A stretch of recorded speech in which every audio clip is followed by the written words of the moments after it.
Welcome to the Flying Octopus Podcast, offering a new perspective on Red Wings hockey, as well as all the important news from around the NHL. And now, here are your hosts, Tony Wolak, Devin Little, and Evan Sabrin. Hey, it's Carter Bear, and you're listening to the Flying Octopus Podcast. Welcome to episode 93 of the Flying Octopus Podcast. I'm your host, Tony Wolak, joined as always by Devin Little. Evan Sabrin is here. He's just in a producer role today, but still, Devin and I have quite a bit for you guys ahead. Devin, is this the Alex DeBrincat episode or the Johan Franzen episode in your mind? I got to give it to Mule, but that's a really good poll, honestly. What would you prefer 93 to be? Ooh, I didn't even think of that. That's a good question. I think fans of a certain vintage would put Johan Franzen there. But since we want Alex DeBrincat to sign a contract extension with the Red Wings, let's go with DeBrincat. That's fair. All right. That's fair. No wrong options there, I would say. All right. So, Devin, quite a bit to discuss today, even in the depths of the offseason. But first, before we get kicked off, want to really thank you for sharing a bit about yourself, about your journey, about your life on social media today, being Thursday still. I totally understand where you're coming from with, you have a dream and life happens and you really have to take a moment to evaluate what matters to you, what you want to pursue and like what makes you happy. And, for you to come out and share like why you haven't been ready as much this summer and what's been going on for you and, hearing that the fire is back in there. It was great to hear because the hockey community is a better place when Devin Little is writing. Oh, shucks. You don't have to say that, Tony. But yeah, hey, training camp's right around the corner. It's been a heck of an off season. Definitely needed some time to just do life for a bit and process some things, but it's almost September. It's almost hockey season. I'm ready to jump back in. I don't know about you, but I'm ready to watch some damn hockey. I am running out of off-season topics for my own writing, so I feel you. I'm ready for some more season preview content. All right, so before we do have a bit of season preview content to get to in a little bit, but first want to touch base on the Red Wings GM search. There was some conflicting reporting going on this week, and there's a bit of context to it and nuance that it should be called out, but earlier in the week, Bob Duff noted that as far as he's heard, no interviews have been conducted. Later in the week, Helene St. James shared from a source that interviews are being conducted. For what it's worth, I have been told that interviews have been conducted and, this is an ongoing thing. Not to discredit Bob, all of us in this game have different sources, different people, with the Red Wings, outside the organization. There are a bunch of different people out there who can provide information on the Red Wings, for as secretive as they are. It's entirely possible that between me, Helene, Bob, whoever else, there are different sources for each person. And, what Bob could have been told is that, his source just doesn't have any knowledge on the situation, which is one thing. And if, Helene has someone from the organization speaking anonymously, that's another thing. But all in all, there's no need to fight about this. The Red Wings will do what they want on their own time. I know, I'm sure lots of you would rather have an answer sooner rather than later, because that's who we are as humans. We want something now instead of later, instant gratification. But what's most important here is the Red Wings get this hire right. And that may take some time. Even if there's business to take care of, you want to get the right hire. And that's the most important thing. I do not disagree. And I think that it might be the most frustrating part of this whole thing is as much as you want to have clarity, as much as you want to get things in place so then other things can start falling in place and we can start answering some of the burning questions that we've had on our mind really since April. But you're exactly right. You got to get this hire right. You cannot rush this decision just because you have other things you need to take care of. You need to make sure that the right person is in place to take care of those things, basically. So as much as, it would be a lot easier on us and pretty much anyone that writes or talks about the Red Wings if the GM was already in place and they kind of outlined what their plan is, and we have at least a rough idea of what the direction of the team is going to be. But alas, we don't.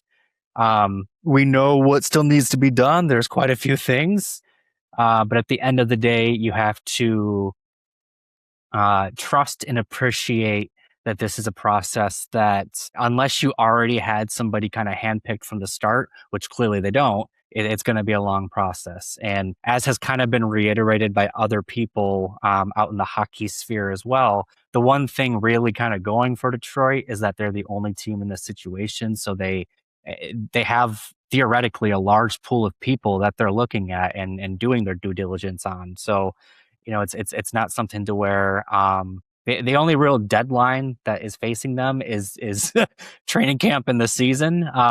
But outside of that, they have the freedom to interview as many people as they want and really be as thorough with this search as they can and should be.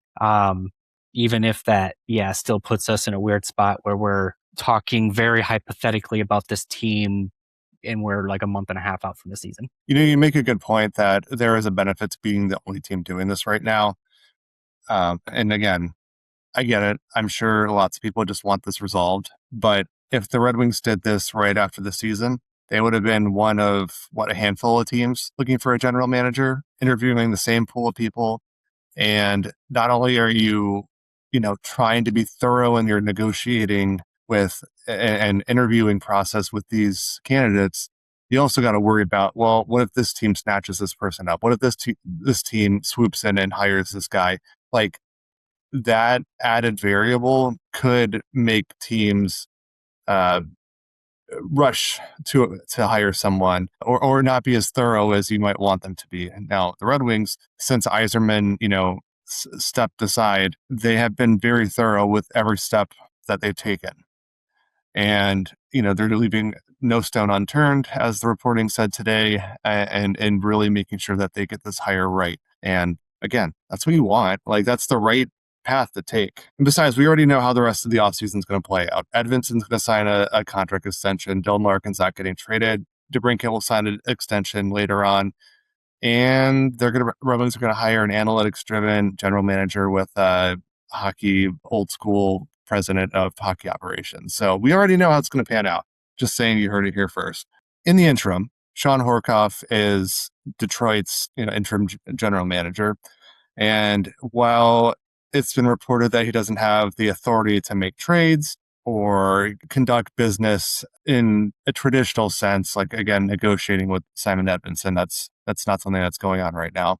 He can make some moves, and he did today, acquiring forward Sutter Mazzati from the Nashville Predators for future considerations. So already one trade down, and Red Wings haven't given up anything under Sean Horkoff's tenure. So you got to like the 1-0 results there so far. I saw a lot of questions about I thought he had no autonomy to make these decisions. I thought that, it was just day-to-day operations and not making trades. You got to remember that while he is the interim general manager of the Red Wings, Horkoff is still the general manager of the Grand Rapids Griffins. And this acquisition is very much a Griffins acquisition and less so a Red Wings acquisition. They brought in Mazzati, who had just wrapped up his collegiate career at Notre Dame, signed him to a 2-year entry-level contract as a 23-year-old. And, he'll be playing in Grand Rapids most likely next season. Devin, can you tell us a little bit about Detroit's newest prospect and what to expect from Sutter Mazzati? Well, the biggest thing about Mazzati is that he is built like a man, 6'6", 230, 240, depending on where you're looking. I think that the big hope with him is that if nothing else, he can play a man's game in whatever level it is, whether it's the ECHL, AHL, maybe even the NHL, who knows? But he, play that physical game, plays down the middle. So it can be a Michael Rasmussen-esque center as well. Just somebody that can play a pro's game and kind of grow into a role over time. He's 23, so he's He's not necessarily as raw as like a 20-year-old coming out of college. Theoretically, he's ready to play, and theoretically, he's ready to at least try to make a name for himself. Obviously, there's the Michigan connection. He's from Ashtimo. The Red Wings sure love to gather their Michigan-born players and prospects, right? And in fact, I think that is kind of a key part of how Horkoff was able to get this done. Him being the Griffins general manager is definitely a large, if not the largest part of this. But also, I think this is a player that basically kind of fell into the Red Wings' lap. And so you don't necessarily need to have the decision maker in place to give this guy a contract. You just have to basically decide whether or not you're willing to do it. But yeah, it's obviously basically a free asset. The Red Wings traded the future considerations that they got from San Jose, or at least that's what I'm going to say in my own head, from the Jake Wallman trade back a few years ago. Traded those to Nashville for this prospect. And who knows? I'm not going to handicap him. Like I said, maybe he's an NHLer, but if nothing else, I think that he's going to be a good pro that can potentially play a variety of roles up and down the lineup, or at least that's what you kind of hope he can be. And then how well he does in those various roles is going to dictate kind of what his ceiling is as a professional player. Again, free asset, can't complain too much. And for what it's worth, I think given his size and how well he did in Notre Dame, specifically last season, I think he has a real shot to be a standout player for the Griffins at the start of this season. When it was announced that the Red Wings had acquired and signed him, the first player that popped into my head was Hunter Johannes when he played for the Griffins. Another big dude, played with an edge, played pretty well in college before turning pro. I was like, he was a valuable member of the Griffins when he was there. Depth role, but like a glue guy, and that is something that potentially Mazzati could slot into for the Griffins. But time will tell, and surely we'll get Devin out there for a game to get an eye test view of Detroit's newest prospect. All right, so shifting gears, as Evan likes to say, and makes me cringe every time. Detroit shared, they are returning back to the original Hockeytown logo. And, there's some discourse about that. And also it was announced that all NHL teams will have a hometown remix jersey. And there have been some mock-ups, some ideas thrown out there, some rumors going around about the Red Wings. One with Hockeytown written across the jersey right above the Red Wings logo. That was it was a design put together as an idea, but from what people around the organization have heard, that's very similar to what will end up being revealed down the line. It got me thinking, well, honestly, about my day job and branding in particular. But Devin, I want to ask you, we are between the jersey, the center ice logo. It sounds like the Red Wings are going all in on Hockeytown again. And I do want to caveat this with the Red Wings may have had minimal input on the jersey. This may have been just a Fanatics and NHL thing, and the teams don't really contribute much otherwise besides just wearing the jerseys when they arrive. But still, between the jersey, center ice, Hockeytown is back. Should it be back given the current state of the team? Or are you more of a sentimental, traditional sort of guy? I'm torn, to be honest with you. I was somebody that, so last year, ahead of the centennial celebration, there was a poll that the team put out about what the team center ice logo should have been last season. And it was either just the regular centennial logo, the 100, or the centennial logo with Hockeytown written across it. And I was somebody who voted for it without Hockeytown written across it, mostly because I thought their centennial logo was phenomenal and I wanted it to get its moment in the spotlight. Alas, as we know, the Hockeytown option won out, and that's what they rolled with last season. And now it's kind of just carrying forward into this season. I think overall, just before I get into my thoughts on it, it seems to me like, at least I don't know how much of I don't know how much of a majority of fans prefer the Hockeytown thing on the at center ice, but it does seem like a majority of them do. And I think that this is kind of a move to cater to that. I think obviously the Centennial thing won last year and people were really receptive to it. Having said that, though, last year, you're celebrating the Red Wings. It's 100 years. Just the term Hockey Town and having that at center ice, like to some extent that pays tribute to the Red Wings in a very specific era of the Red Wings too. So, not my preferred option, but hey, I can appreciate it. This year, specifically, it feels very, listen, we know the team is in shambles right now, but hey, Hockey Town still at center ice. Yeah. If Evan was here, I feel like he'd be saying something almost along this tune too, where it's almost like just a gesture to try to get people to still have good feelings about the team despite what else is going on. I go back and forth on it because I understand what people are saying when they say that Hockey Town is Hockey Town no matter what the state of the team is. And to some extent, I fully agree with that. However, I don't know that Detroit feels like Hockey Town right now, and I don't think it has for a while. I think that, and don't get me wrong, that's not necessarily a Detroit thing. I think that's a Red Wings thing, but I still vividly remember many games where fans are chanting a quarterback's name instead of any player that's on the ice. Still have yet to hear a player's name chanted. I've still heard a quarterback's name chanted more recently than a player's name. And then just there's you can make an argument that the Tigers, the Lions, and the Pistons are all better off than the Red Wings are right now. Even the PWAHL team that was just established in Detroit, you can argue is in a better spot right now than the Red Wings are. And so until Hockey Town truly feels like Hockey Town again, I feel like it being at center ice is just kind of an empty gesture. I think that it's on the it's the responsibility of the team and the organization to give the fans something to cheer for and be excited about, but it's also on the fans to appreciate their team and make Hockey Town again. The Red Wings have been a fringe, obviously they've missed every single time, but a fringe playoff team 3 years in a row, and I'm still talking about how they were chanting Jared Goff's name. So I think that as much as the Red Wings need to give more before it's Hockey Town again, I think the fans need to kind of fall back in love with the Red Wings again before it fully feels like Hockey Town again. I have mixed feelings about it too.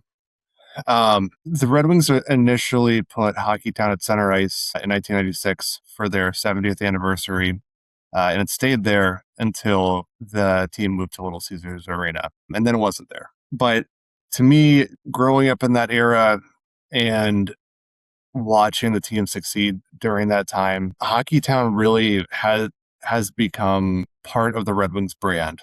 Like, brands change and evolve over time. And to me, Hockey Town just it became an added piece of the lore of the Red Wings. And so, for a while, it was not at center ice, and it just felt like something was missing. It was a new building, it was a nice building, but it was something was just missing. And part of that, it was the team on the ice, but also just the aura of the Hockey Town sub-brand. That adds something. That just makes the whole experience just that much better. And I'm not talking about, strictly the paint under the ice. Mm-hmm. I'm talking about associating the Red Wings with Hockey Town, having those things being synonymous, having that as part of the culture again. That, I think, is more important. And it's not to say that putting Hockey Town at center ice is suddenly going to make this team great again, but it's something that just adds to the experience, as I was saying. Now, that said, if the hometown remix of the Red Wings jersey is just more or less the jersey with Hockey Town written above the logo, I will not be a fan of that. That to me was a shortcut. That was minimal effort. I am 100% for putting the Hockey Town sub-brand back on center ice and keeping it there indefinitely. But if you're going to give the Red Wings a third jersey or just like a promotional third jersey just for this upcoming season, you got to differentiate. Because the whole point of creating that jersey is honestly a cash grab. It's so fans go into the arena and go online and buy this, limited time jersey before it's not a thing anymore. It's the same reason why like Winter Classic and Stadium Series and all the outdoor games have these unique jerseys. One, it's a tie back to the heritage of the team, but secondly, it's people are going to buy this. It looks good usually. But if you're going to do a minimal effort and think that, you're going to have, huge sales of this jersey just because it says Hockey Town on it, I don't think so. I mean, I've said this for a while. I'll keep saying it. The Red Wings are going to have a third jersey for just like, a couple games here and there. Give me a purple jersey with an octopus at the center of it. That's not just because of the Flying Octopus podcast, is I sincerely want to see the purple jersey with an octopus on it. I think that would look outstanding. And I'm pretty sure the Griffins did a purple jersey not too long ago, and it might have been it was for a promotional event. I think I remember seeing that, and it looked good with the red pants. It goes together. Again, podcast logo. Look at it. This could go on a Red Wings jersey. This could be the title sponsor. But it just works. But the hometown remix from the concepts that I've seen, and even if they're not the official like leak or anything like that, I'm underwhelmed. I won't lie. Devin, would you buy a Hockey Town hometown remix jersey, or would you hold out for a purple one? This is the part where I wish I would have thought ahead and brought props, because I have a sweatshirt in my dresser somewhere that I swear to God is like a carbon copy of what this thing theoretically looks like. And I got it from Meyer, and it doesn't say Hockey Town, it says Red Wings, but it's the same idea. And long story short, if I had to choose between the two, I'm 100% going for the purple octopus one, just because it doesn't come off as something that you can get for $15 at your local Meijer. Now let me backtrack maybe one or two steps here, because I do think that, because the theme is City Connect, right? And I do think that with that being the theme, Hockey Town like had to be it, because I think that's probably a big reason why they're putting or why they're keeping Hockey Town at the center logo again, because kind of goes in with the City Connect. But there's definitely a way of honoring Hockey Town and kind of using that as like the symbol, so to speak, of your city. There's got to be a more creative way of doing it than just writing the word above the logo. Like isn't that exactly what we see when Todd McClellan is speaking at the end of games, or any players? They have like the thing behind them. They have the wing logo. They have hockey. Like it's that. Okay. And for what it's worth too, you mentioned that it just kind of, again, the reported idea of what it looks like. It seems very low effort. It's basically just the regular jersey with the word Hockey Town written above it. The level of effort that could be kind of reminds me of their first reverse retro, where it was their white jersey with the silver instead of the red. Woo. I think that, and I guess to piggyback off of another point you made, if that is the jersey, it's a little mind-boggling to me, because these things are literally made to sell. Like, they wear them for specific games and whatnot, but they're a cash grab. So if you're literally making this to make money, why wouldn't you make it something that everyone's like, oh man, I have to get one? Why would it be something that's like, it's not even out yet and we're already kind of dismissing it? Why wouldn't you put in the effort to have it be something that we're at least thinking, all right, let's see it in person. Before I decide, like we're not even there. It's no, this thing's going to suck. But it is what it is. I firmly agree with you. I would rather them own the octopus somehow. I don't know how that would necessarily go in with City Connect, but it would be a much more creative and much more potentially, it would be a much more potentially need to have item than what is potentially coming our way in the coming weeks. Look, and it's not like the Red Wings have been, batting 1,000 on these jerseys for special events. The Stadium Series jersey from a couple of years ago, where Devin and I were there, but couldn't find each other, and the massive crowd that was there. because I was in Panera with the kids because it's nice and warm in there. Um, the jersey itself, if you just like look at it, in a vacuum, it's kind of underwhelming, just Detroit and cursive-ish.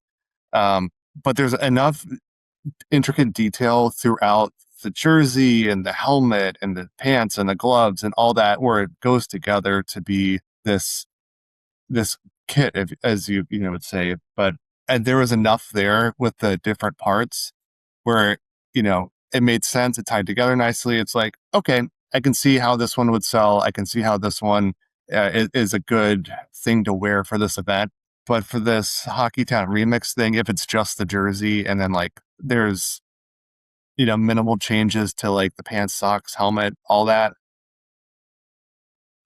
like I have a hard time thinking it's gonna sell. In my opinion, like if you want to have a cash grab for a jersey, got to be bold. Like I know when the Red Wings would have their themed nights before that became a whole topic, when they would have like the military appreciation night, they'd have the camouflage like practice jersey sort of warm-up jersey thing, and with the Red Wings logo, those would sell. I mean, number one, there's the military aspect of it, and that's going to make a lot of people want to buy it. But secondly, it is different. Like it is green, it is tan, it's brown. Like you got all these different colors in there that you don't see normally with the Red Wings, plus the logo. So like you can wear it. It's a bold thing to wear to games, not in the sense of like risky, but like you're going to see that person who's wearing the military appreciation night jersey and be like, hell yeah, that looks cool. This concept for Hockey Town Remix, if it's anything like that we've seen, no, you're going to see that and be like, they spent money on something they probably shouldn't have. That's just, I mean, it's hard for me to get excited about something that's very similar to what it's being based off of. Like it's like when an Apple releases a new iPhone and the only difference is they went from 2 cameras to 3 cameras. It's like, I can wait for the next version. I'm not going to run to the store right now. There you go. All right. We are running a little long now, so we're going to wrap up. So next week, I'll be on vacation, but Evan will be back. And after that, we should have a full roster, maybe some guests. Got some fun stuff in the works, so stay tuned. But otherwise, make sure to follow us at The Flying Octopod on YouTube and Flying Octopod on Twitter. As always, I've been your host, Tony Wolak, joined as always by Devin Little. This has been the Alex Brinkett episode of the Flying Octopus podcast. Thanks for listening to the Flying Octopus podcast. Follow us on YouTube at the Flying Octopus channel and Twitter at Flying Octopod.